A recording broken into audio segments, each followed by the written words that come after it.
8,000 साल पुराना मंदिर मिला है, वो भी सऊदी अरब में। ये बात बिल्कुल सच है। सब जगह खुदेगा, जहाँ जहाँ खुदा है और हर जगह से हमारे महादेव हमारे राम ही निकलेंगे। सऊदी अरब दुनिया का एक ऐसा देश जो अपनी लग्जरी और ग्लैमर के लिए दुनिया भर में जाना जाता है।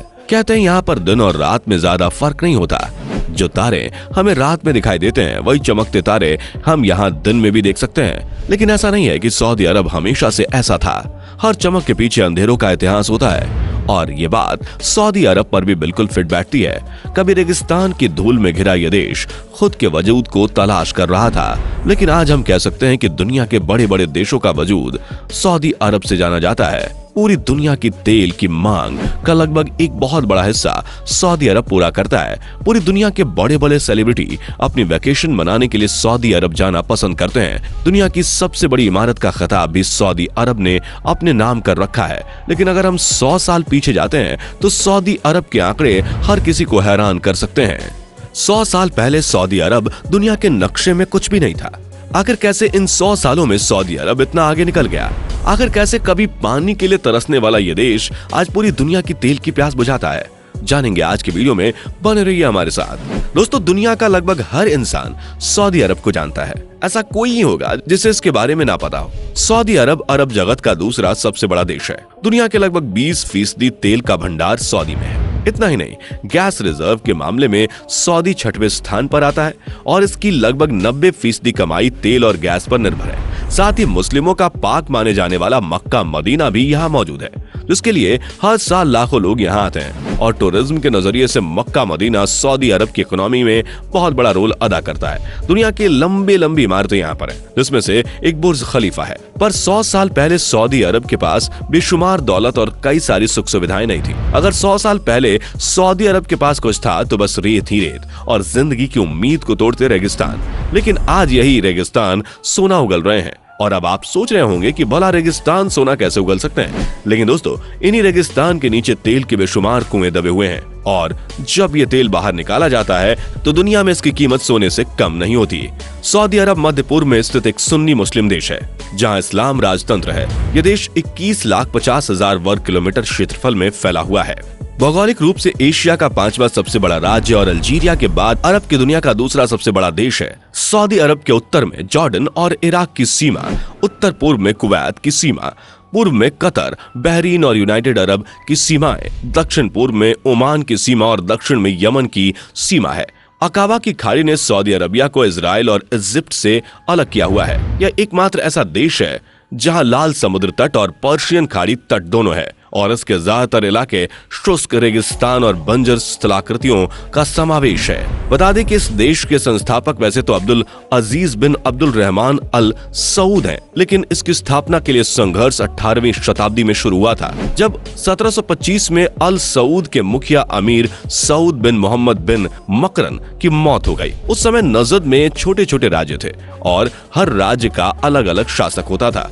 अमीर सऊद बिन मोहम्मद ने संकल्प लिया था कि वो नजद में एक सऊदी राज्य स्थापित करेंगे और धीरे धीरे इस पे काम करना भी शुरू कर दिया। ऐतिहासिक संदर्भों में यह दावा किया जाता है कि मोहम्मद बिन सऊद और शेख मोहम्मद अब्दुल वहाब के बीच साल 1745 में एक ऐतिहासिक मुलाकात हुई, जिसमें उन दोनों ने तय किया था कि अगर मोहम्मद बिन सऊद कभी नजद और हिजाज में अपनी सत्ता स्थापित करने में सफल हुए तो वहां शेख मोहम्मद बिन अब्दुल वहाब की मान्यताओं को लागू करेंगे। और साल 1765 में शहजादा मोहम्मद की मौत हो गई, जिसके बाद कुछ साल बाद 1791 में शेख मोहम्मद बिन अब्दुल वहाब की मौत हो गई।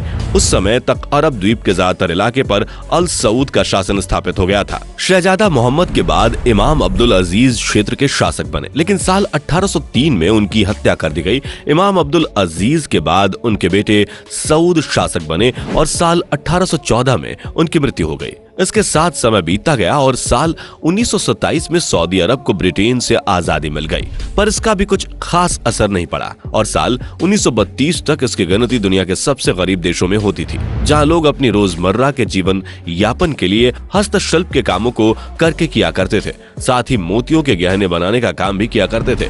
लोगों के जीवन यापन का सबसे बड़ा जरिया मक्का मदीना हुआ करता था। पूरी दुनिया से मुस्लिम हज यात्रा करने के लिए मक्का मदीना आते थे और सऊदी अरब को काफी कमाई हो जाती थी। लोग अपना पेट भरने के लिए रेगिस्तान में पाए जाने वाले जानवर जैसे हिरण आदि का शिकार किया करते थे और उस समय सऊदी अरब में किसी भी प्रकार की सड़कें नहीं होती थी और बिजली भी गिने चुने घरों में ही पहुंच पाती थी। ऐसा करते करते 6 साल गुजर गए, लेकिन अभी तक सऊदी अरब में तेल के खदानों की खोज नहीं हुई थी। पर 1938 का साल सऊदी अरब के लिए एक नई उम्मीद लेकर आया और 1938 में सऊदी अरब में पहली बार तेल और गैस के खदानों की खोज हुई और सऊदी अरब की किस्मत चमक गई। अरबियन अमेरिकन ऑयल कंपनी के जरिए तेल के भंडार का पता चला, जिसके बाद सऊदी अरब की अर्थव्यवस्था में सुधार होना शुरू हो गया। पर सऊदी अरब अभी भी पूरी तरह से विकसित नहीं हुआ था। दोस्तों, आप जरा इस तस्वीर को देखिए। क्या बता सकते हैं कि तस्वीर कहाँ की हो सकती है? लेकिन अगर मैं आपसे कहूँ कि यह तस्वीर सऊदी अरब के रियाद शहर की है, तो क्या आप यकीन कर पाएंगे? ठीक 72 साल पहले ली गई यह तस्वीर सऊदी अरब की हकीकत को बयां करती है। भला किसी ने सोचा था कि आज लग्जरी इमारतों और सड़कों से घिरा रियाद शहर एक समय ऐसा हुआ करता था? चलिए आपको एक और दिलचस्प चीज बता देते हैं। दरअसल इस तस्वीर को अमेरिकी डॉक्टर क्रेन ने खींचा था। कहा जाता है कि अमेरिकी डॉक्टर क्रेन साल 1950 में रियाद आए थे, जहां वो किंग अब्दुल अजीज का इलाज करने आए थे। इन्हें फोटो खींचने का बहुत शौक था, जिस वजह से वो अपने साथ कैमरा जरूर रखते थे। डॉक्टर क्रेन के लिए तो यह भी कहा जाता था कि वो सिर्फ सोते समय ही अपने पास से कैमरा दूर रखते थे। डॉक्टर क्रेन कभी भी और कोई भी सुंदर दृश्य देखने पर उसकी तस्वीर अपने कैमरे में खींच लेते थे। आज भी आपको इंटरनेट पर कई तस्वीरें मिल जाएंगी जो उन्होंने खींची थी। कहा जाता है कि बाद में डॉक्टर क्रेन ने अपनी खींची गई सभी तस्वीरों को वाशिंगटन डीसी पब्लिक लाइब्रेरी में डोनेट किया। इन तस्वीरों में साफ देखा जा सकता है कि उस समय सऊदी अरब किन हालातों का सामना कर रहा था। लोग सड़कों पर समोसे बेचते थे, लेकिन आज सऊदी अरब की इमारतें और उसके मॉल पूरी तरह से दुनिया को सोचने पर मजबूर कर देते हैं। चलिए वापस अपने मुद्दे पर आते हैं। जैसे जैसे देश में तेल की जरूरत बढ़ती गई, वैसे वैसे ही सऊदी अरब की आर्थिक स्थिति में बदलाव होने लगा। साल 1976 में कच्चे तेल की मांग पूरी दुनिया में तेजी से बढ़ने लगी और फिर शुरू हुआ सऊदी अरब की सफलता का कारवां। पूरी दुनिया में कच्चे तेल की खपत तेजी से बढ़ रही थी, इसलिए सऊदी अरब ने भी अपनी जमीन पर कारखाने लगाना तेजी से शुरू कर दिया और देखते ही देखते महज कुछ ही सालों में सऊदी अरब का पूरा नक्शा बदल गया।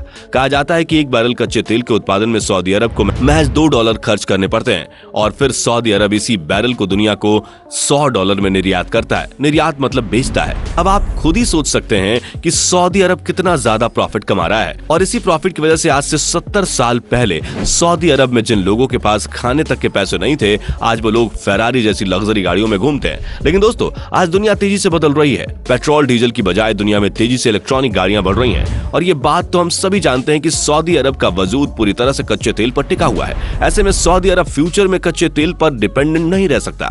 खैर, भविष्य में क्या होगा यह तो कोई नहीं जानता, लेकिन आज की इस वीडियो में इतना ही। ऐसे ही मजेदार फैक्ट्स जानने के लिए हमारे चैनल को सब्सक्राइब करना बिल्कुल भी मत भूलिए और अगर हमारी इस वीडियो ने आपको कुछ सिखाया है तो एक लाइक तो बनता है। थैंक यू, मिलते हैं अगले वीडियो में, तब तक के लिए गुड बाय। दोस्तों, आपको स्क्रीन पर 2 और वीडियोस दिखाई दे रही हैं, जिसे देखने के लिए स्क्रीन पर क्लिक करें।